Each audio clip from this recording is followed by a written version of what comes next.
Welcome to Kenton's videos. Enjoy the video. You start by confirming the Excel file is saved on your phone or linked cloud. This prevents lost changes. Once opened in a compatible app, make sure the sheet layout and print area are correct, because the PDF will reflect that. You should remove hidden columns or extra notes now. Next, tap the app menu to locate export or print.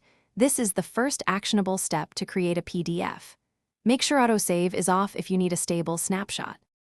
You now configure the export settings so the PDF looks as intended. Once done, pick orientation and paper size. Choose scaling like fit to width if columns get cut off, because resizing prevents clipped data.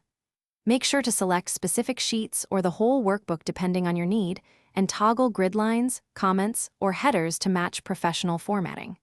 After confirming visual options, preview the document if the app offers it. This step avoids surprises before generating the final PDF.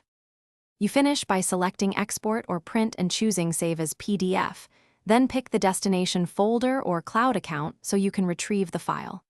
Once saved, open the PDF to verify page breaks and text clarity. This confirms formulas and formatting translated correctly. If something looks wrong, check the print area and scaling first. Make adjustments and re-export. If persistent layout issues occur, try an alternative mobile app or export.